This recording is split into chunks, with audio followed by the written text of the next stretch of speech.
Hey everyone, welcome to Thinking Christian, and in this video I'm going to try to do my best to give what I would consider to be a nuanced take on Christian nationalism.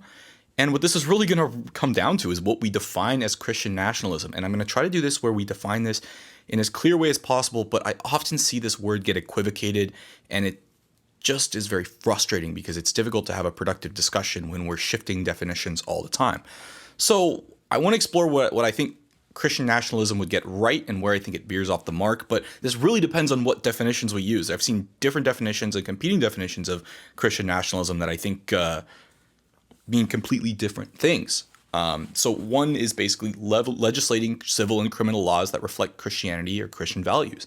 And under this particular case, I would say, if this is the definition we're choosing, yes, I am a Christian nationalist in the sense that I would like society to reflect Christianity or Christian values as much as possible. However, another definition that I found says, look, a national renewal project that envisions a pure American body that is heterosexual, white, native-born, that speaks English as a first language, and that is thoroughly patriarchal. Now, notice how none of these things actually say anything explicit about Christianity in the second definition, whereas the first one does. So if we're going with this second definition, which is very completely different than the first, and I would argue in some ways even antithetical to it, but we'll get into that in a moment, then I would say, no, I'm not a Christian nationalist, and this is just, I don't know, just nationalism. Where's the Christianity here? You know, where's the Jesus in here would kind of be what I would say. In some ways, people often say, you know, a Christian sort of ethno-state in this particular thing, and I'm not necessarily, well, I'm definitely not for that either. We'll talk about what these are, and basically what I'm trying to say here is many of these are not even Christian historically or otherwise, or even exclusive to the teachings of Jesus. So what do we mean by Christian in the first place? What does this mean? I was shocked to eventually find this out years ago when I looked up this definition.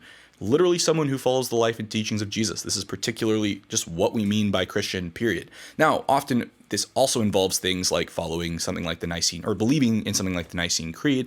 I do think that's pretty much a requirement. If you're a Christian but doesn't believe those things, it's a little odd because pretty much all traditional historical Christians did this, or you would call yourself a Christian something with some qualifier, like a Christian atheist. Like, I love and follow the life and teachings of Jesus, but I don't believe X, Y, and Z. So you would often qualify this in most conversations rather than just saying you're a Christian, because Christianity seems to want to communicate certain metaphysical presuppositions as well as a way of living your life. You know, there's kind of both often.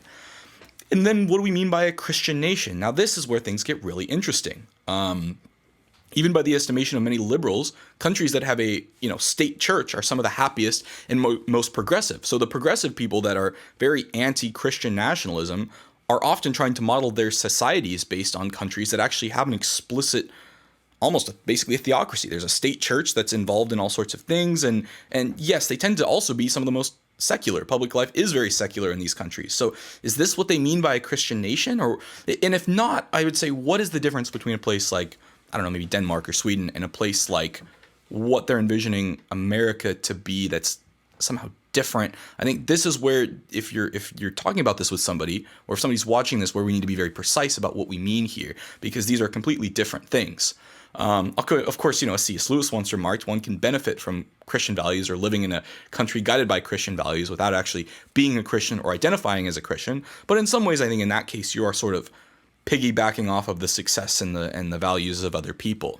And the other problem with comparing the United States to these other countries is, in addition to them having a state church, that's not necessarily the only reason why they have such little crime and all sorts of other things. They tend to be homogenous, whether it's racially, culturally, religiously, geographically. They're very condensed to a small place. So it's difficult to make these comparisons. So while I'm doing this and trying to say, hey, look, like countries that we would consider to be a Christian nation by definition tend to seem to be some of the happiest and the most stable, there are other things going on that could be factoring into that as well, which could be homogeneity, which I'm not trying to make a value judgment about homogeneity one way or another. It just seems like if you have a population that tends to agree about things and tends to share similar cultural values, you tend to have less sociological anime. It can be a little less challenging. That doesn't mean it's necessarily good. It's just that there are benefits and drawbacks to having a very, very diverse country. And often we want to have the benefits without having to deal with some of the drawbacks. But sometimes having a very diverse place means you actually need to address the fact that people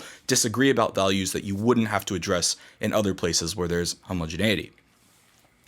So we need to be careful about what we mean here. If we're taking this definition here, a national renewal project that envisions a pure American body that is heterosexual, white, native-born, speaks English as a first language, and is thoroughly patriarchal, it's not clear to me where the link between this and Christianity is. Of course, Jesus and Christianity is not even mentioned in the name, but there's a very, very weird link here. I mean, Jesus wasn't white. The Christian church was definitely not necessarily native born. They didn't speak English as a first language. Patriarchal, that's a tough one to call. Like, most people will argue that the conception of women that the early Christian church had was actually, elevated the conception of women, both in Jesus's treatment of women and also in terms of the adoration given to Mary, these sorts of things. So I don't really see what's going on here. It's almost like, I almost think this is a useless definition for a word invoking Christianity. You'd almost want to just call this American nationalism. If you call it American nationalism or white nationalism, I think that's a much better definition than just Christian nationalism, because I would say, where's the Christianity? Where is the Jesus? If, of course, by Christian nationalism we mean a country that is guided by Christian principles, or in particular the teachings of Jesus, then I would say, yes, under that definition, yes, I would be all for Christian nationalism. But of course, these definitions, that we don't want to be using one and substituting another. So let's be really careful what we actually mean. And what I'm trying to say here is that the word Christian nationalism is often just useless because it's so vague. And then we can ask, if you're a Christian, what did Jesus have to say about all this?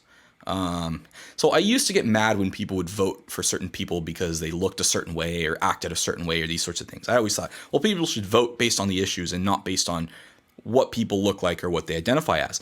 But now I actually think I have a more nuanced take on this particular thing. We use these things as a heuristic for how we think people will be able to relate to us, even in politics. So if we realize at the center of things, they're politics, then somebody voting for someone of their some racial, religious, or otherwise background, we assume that this has some sort of heuristic. So you're not necessarily voting for them because of their religion or their race or anything like that, but you're saying, hey, the fact that they are this race means they probably understand more about what it's like to be me, these sorts of things. So while I still would say, don't just vote for someone because I would certainly say, don't just vote for someone because they claim to be a Christian. That would be a terrible way to vote. I would say sometimes if somebody identifies as a Christian, there are going to be certain expectations I have in certain ways I'm going to hold them accountable. And if they do both self-identify and live their life in that way, then yes, I'm going to be more likely to want to vote for them in that particular case.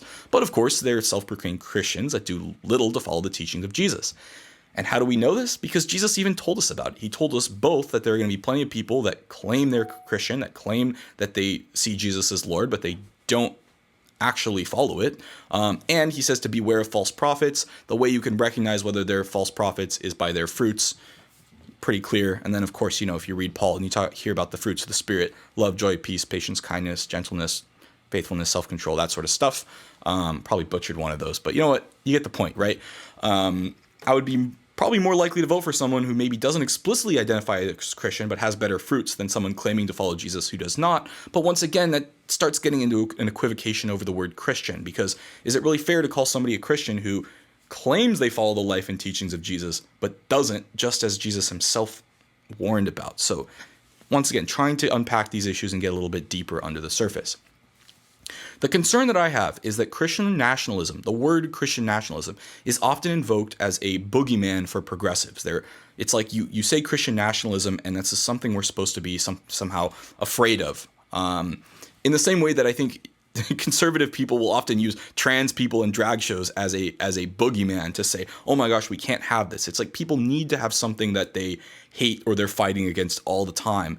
And my problem here is if we don't address the heart of the issue, which is often pride and hatred and fear in the things that Jesus talked about, we're simply going to be shifting our hatred around and not addressing the root cause of the problem, which is, our own kind of sinful nature, our own desire to create divisions and stuff, because we don't like other people or we want to feel more superior to them. And as a result, I think looking at these sorts of things as just saying, this is the problem, once we fix it, it's all going to be good, and we don't work on ourselves and we don't work on our own hatred first, we're only going to be treating the symptoms of the problem and not the actual problem itself. And I'll talk about more about why the data supports this particular thing, but it just seems like all the time we always create new reasons to hate some other group of people that we didn't hate before, because we're shifting it around. We're not actually addressing it. It's like you have some tumor and you're basically like, rather than killing the tumor, you're just like moving the tumor to a different spot, and you're saying like, all right, well, you no longer have cancer in this area. But it's like, yeah, you just gave me cancer in another area by moving it around. Like, not a great doctor. And I think in the particular case, we need to address these issues, very Howard Thurman type of theology in that particular way. But yeah, kind of as Inspiring Philosophy said, is Christianity really the problem, or is it something else? And Christianity does not seem to be the problem. What I like to say, talk is cheap, evidence is not. There are a couple studies I want to cite. I often hear progressives that make claims about Trump and Christianity, which is just simply unsupported by the data. So a study by Timothy P. Carney in 2019 said that people who voted for Trump in 2016 were in the primary were far more secular than the religious right. So you just basically look at the percentages. 32% went to church more than once a week. So of the Republicans who were voting in the primary, 32% went to church more than once a week, 50% went a few times a year, 55% seldom attend, and 62% never go to church. And what he basically concluded was, quote, every step down in church attendance brought a step up in Trump support and vice versa. Now, I'm not trying to say anything necessarily about Trump, but just to say to the point of progressives who think that Christianity is the problem and not that there's not more nuanced or complicated things going on, should take a closer look at the actual data, it would be my claim, and to say, look, another study found that Donald Trump voters who attend church regularly are more likely than non-religious Trump voters to have warm feelings towards racial and religious minorities, be more supportive of immigration and trade, and be more concerned about poverty. And I would argue this just comes from the fact of Christianity itself, both in who Jesus was and what he talked about. So this should not be surprising. This is certainly not surprising, for us as Christians who have like read the Bible and stuff. But I don't know if this stuff seems to be surprising to people that I talk to, and I don't understand it too much. But maybe they just have an unnuanced or an unsupported view of Christianity itself, and then maybe that's part of the issue, is having a better conversation with them about, hey, this is like what I believe and why I think the Christian nationalists who want a sort of ethno state, why I think that's both unchristian and bad. You can have that conversation, but let's just be clear with what we mean. So thanks for watching. I really hope I've done my best to be as nuanced as possible in this particular case. I'm not trying to make anyone out to be an enemy or something. I just want to have better dialogue. And let me know what you think. What do you define as Christian nationalism? Do you think it's a good thing or a bad thing? I want to hear from you guys. So thanks for watching, and I will see you in the next video. Peace.